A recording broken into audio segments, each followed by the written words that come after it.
All right. Hello and welcome to the first video. Um, as you can see, the purpose of this first video is to kind of provide you with some context for what we'll be discussing in the next two videos. So more than likely, a lot of what we're going to talk about is going to be review for you, but hopefully you'll still find some benefit in seeing this stuff again. One thing to note before we move forward, you might see a few of these little yellow sticky notes uh, strewn throughout these slides, and you can just go ahead and ignore those because those are just there for my benefit. They're there to help me remember my lines as we make our way through this little miniature lecture. So I guess let's just dive right in. So basically, what we've been talking about for the past couple of weeks has been the supply and demand model, which I've drawn out here. And what we're going to try to do over the next two videos is provide a more rigorous derivation of where this supply curve comes from. So in class, we've basically just talked about the law of supply as sort of just a given law, which is that as the price of a good increases, then the quantity supplied of that good by firms will also increase. And it's that law of supply that gives us this nice upward sloping supply curve here. But where exactly does the law of supply come from? So why is it that as price increases, the quantity supplied also increases? That's the question that we're going to try and answer over this next couple of videos. But to do that, we're going to have to start talking about firms in a more formal way. We're going to have to basically, you know, provide a lot more information about like what firms do, how they make decisions, and those sorts of things before we can actually, answer that question of why is it that this supply curve slopes upward. And so, in particular, we're going to answer three questions about firms. So, first, we're going to answer so, what are firms? Number one. Number two, what is it that firms want? What's the sort of motivating sort of desire of firms? And number three, how is it that firms make decisions? So, those are the three questions that we're going to try to answer. So, number one, what are firms? Well, firms are basically collections of individuals that combine inputs to produce outputs. And I've kind of, tried to draw this out in this nice little flow chart here. And we see this collection of firms in the center that buys inputs from these three different input markets and combines those into some product that the firms then sell on the output market over here. If you wanted to, come up with a story to kind of go with this little picture, maybe you could think of clay manufacturing firms.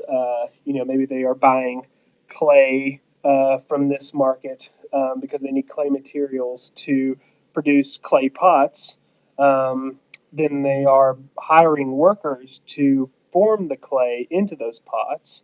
And lastly, maybe they're renting a facility where the workers can be housed while they're doing that job of like making those clay pots. And so in that example, they're buying these inputs and then they're combining them to create clay pots that they're then selling on the output market or the selling on the market for clay pots. So basically, that is a very treetop level definition of what firms are and what firms do. If you want more information on firms, I would recommend checking out Dr. Hyman's chapter 8, I think, in the textbook. And in there, he provides a lot more information about the different types of firms that are out there, the difference between corporations and sole proprietorships, and that sorts of thing, which is a lot of good information. But I think for the purposes of this conversation, I think that this treetop level definition will be all that we'll need. So let's see. So that's question one answered. What are firms? Firms are collections of individuals that combine inputs into outputs. So question number two, what do firms want? Firms want to maximize profits. And here we define profits as the difference between total revenue and total costs. And so, maybe returning to our clay pot manufacturing example, a clay pot manufacturer can increase total revenue by selling more pots on the clay pot market. So the more so as it produces and sells more, it increases its total revenue here. But at the same time, as it produces more, it's going to be incurring more costs because to produce those clay pots, it has to, again, buy clay off clay materials, hire workers, rent space, all of those things. So as it produces more, it incurs more costs. So that leaves us with this tension of, well, how many clay pots should a clay pot manufacturer produce if it wants to maximize its profits? Now, that should sound like a very familiar question to you because we actually answered a very similar question for consumers back on the first day of lab. Um, in particular, we answered the question of how many scoops of ice cream a person should consume if they want to maximize their total benefits. And we decided that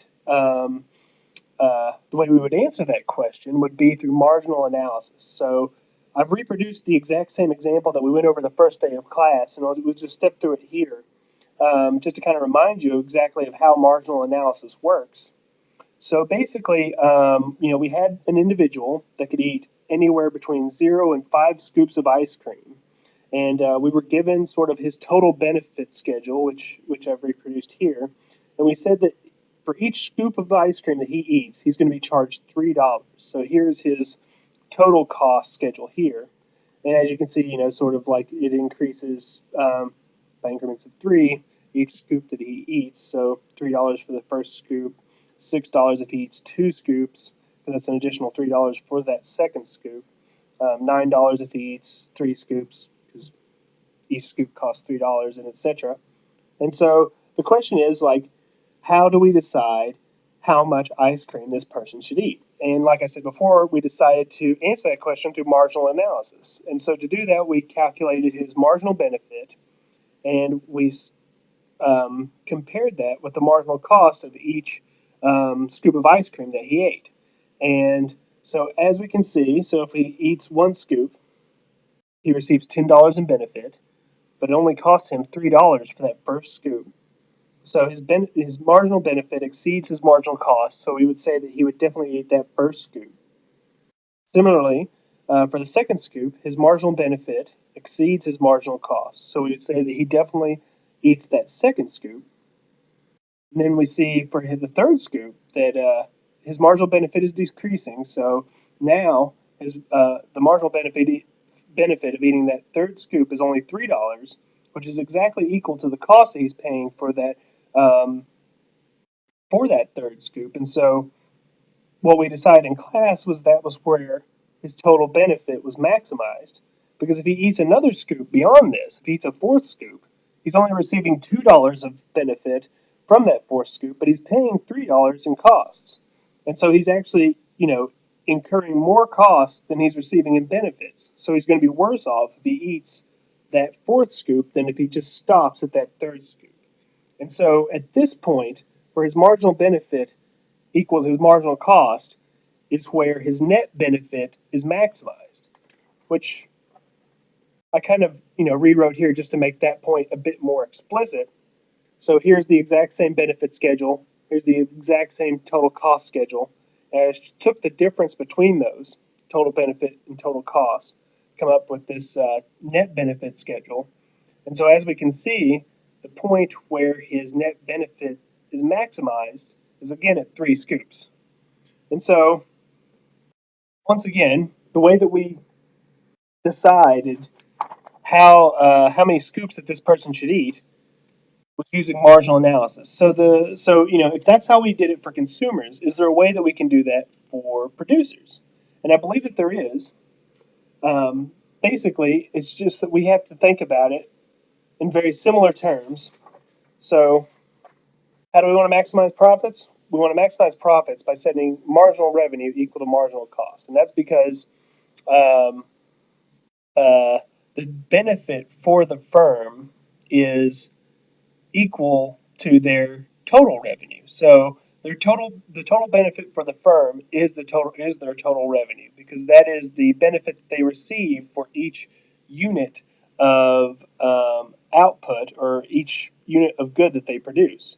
Similarly, the cost for the firm is the marginal cost. So it's very similar, in terms of concept to the uh, ice cream example. This is the cost that they incur for producing each unit. And so, if in the ice cream example we maximized benefits by finding where marginal benefit equals marginal cost, it seems reasonable that we would find a similar solution where firms maximize their benefit, or rather their profit, where the marginal revenue equals the marginal cost.